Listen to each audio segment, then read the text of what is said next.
Gerald, I'm going to dig it out of my stack. It's a raw story with the video, with the quote of the congressman saying, hey, Congress is here for the bankers. I guess oxygen is here for them. They are trying to pass the carbon tax to taxes on carbon dioxide, and J.P. Morgan Chase, Goldman Sachs literally are the main funders. So I guess the air is theirs because they waddle around and tell us what to do. But as you said, everybody's starting to wake up to them. But what about when you look at Ireland, cutting the benefits that are paid for, raising the taxes, admitting everything goes to the bankers? What is this hubris, this arrogance? Why are they so, like Marie Antoinette saying, let them eat cake? I mean, is there a method to their madness? No, they're out of touch, and they should be. They live lives that are far, more protected than us. Every time they arrive anywhere, they roll out the red carpet. It's one big, circle jerk. Everybody makes everybody feel so great and important.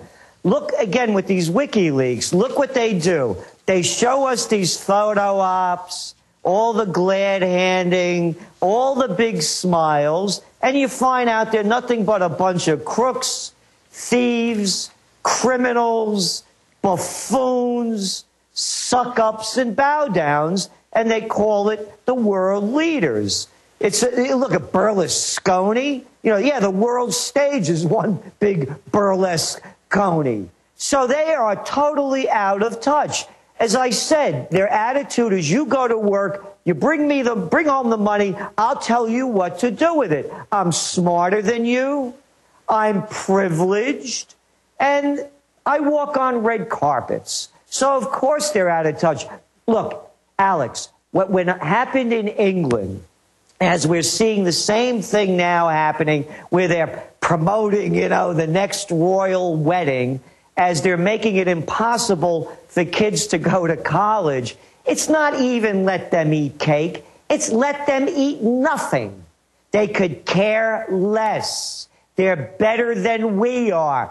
There's a photo that we have in the Trends Journal of Hillary Clinton looking, Yeah, it's the White Shoe Club. So they're totally detached. And so when it happens, and the police, unfortunately, are becoming, enforcers for the crime bosses. They beat up the people. Orders are, don't touch the top criminals. Have you seen anybody go to jail from any of the big banks, the Lehman Brothers, the Merrill Lynch mob, the Goldman Sachs? No, they've been burning little bitty, low-level guys in million-dollar deals, trillion-dollar swindles, and they just roll the red carpet out, and Congress just grovels when they see Greenspan. They just fall to their knees and go, my lord, my king, rape me. So the cops have you don't touch the big guys. They got the orders. And they can't beat the crime guys on the street, the Bloods and the Crips and the rest of them, which is a growing organization. That's an industry that's thriving. They can't beat the Mexican mafia, crimes exploding, but they can I've seen old ladies pulled over in Austin with cops walking up with their hands on their guns with two old women in a convertible, Seabreeze car or whatever. But then when they see real criminals, they just seem to grovel in fear. So that's what's happened. The cops have become the crime bosses, the enforcers for the crime bosses. By the way, crime, that's going to be one of the Crime Wave 2011. This thing's starting to break loose, and as you pointed out, they're cooking the numbers. What a surprise. They cook the inflation numbers. They cook the unemployment numbers. They cook the numbers about how many people they've killed in Iraq and Afghanistan. And they're lying about the crime numbers. It's going to get much worse, and it's worldwide. And criminal activity, by the way, is accepted. If you see it on Wall Street, why not everybody else? So it's gaming the welfare system, gaming the system to become disabled, or ripping off the system from the top. So as people start losing more and more, crime is going to go higher and higher. I don't care what these academics and these crime experts say, that there's no relevant evidence. Well, Gerald, I mean, half the places I go to, businesses are now being robbed, even in nice areas of town. Cars are getting smashed into, homes are getting robbed. But then I read in the news, they say, oh, crime's not up in Austin and unemployment's not up. Everything is wonderful. Sit down and shut up. I want to come back, get into more trends this year, and get into this Alabama Republican. Spencer Bacchus says, we are here to serve the banks. That's a quote, period. We're on the march. The empire's on the run. Alex Jones and the GCN Radio Network.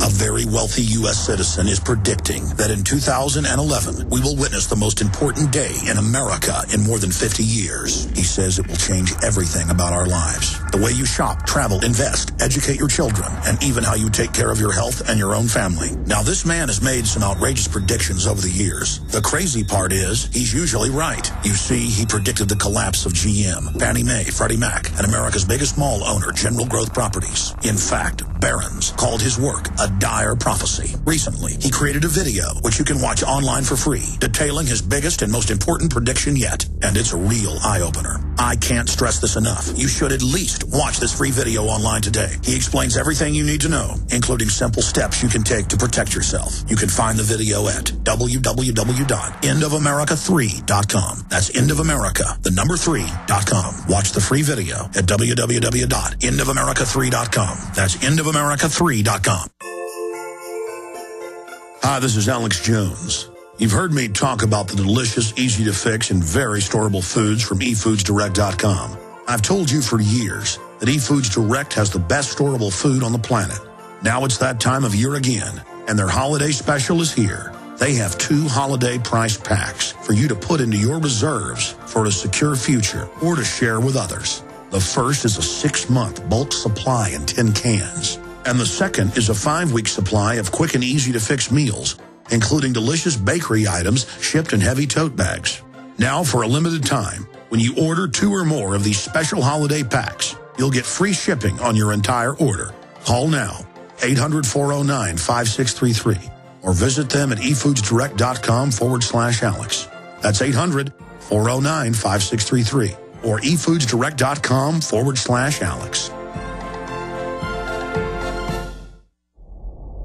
Hundreds of nations have fallen to tyranny in the last century alone. This is our last chance to not relive history. As they're finishing off this agenda, they'll be pulling the rug from underneath Americans at home. I have tremendous influence on our president and Congress, and they really are calling the shots. I think it's incumbent upon all of us as American citizens to pay attention. Fall of the Republic identifies the enemies of our nation, the criminal offshore cartel, hell-bent on destroying sovereignty, and on its ashes constructing world government. Tim Geithner, Bernanke, they're arsonists. They're asking for more matches. And the Congress is saying, who do we make the check out to? Today, seems like nobody does care. And right now in Washington, D.C., we have seen a fall of the Republic. Get your copy of Fall of the Republic on DVD at Infowars.com or watch it online right now in super high quality at PrisonPlanet.tv. Defending the Republic from enemies, foreign and domestic. It's Alex Jones.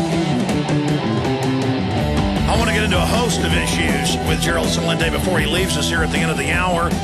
Maybe we'll twist his arm to come on the last show of the year, not this next week, but the week after, with his predictions in rapid succession for 2011. But I'm going to get some of those from him here in a moment.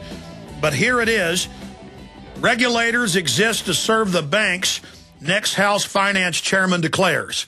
So that's the guy above the committee that Paul runs. Paul is able to subpoena and get dirt on the Fed, but the big committee above him says, we are here to serve them. Listen to this.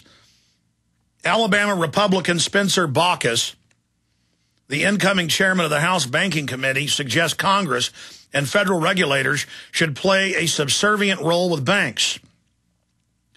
Remember a year ago, Greenspan, on the former chairman of the Fed, on PBS saying we're outside government, we run the government, no one can regulate us. I mean, this is just made up pure arrogance. No wonder we're being completely robbed by these people. It's in the Constitution. It's we the people, and the Congress controls that.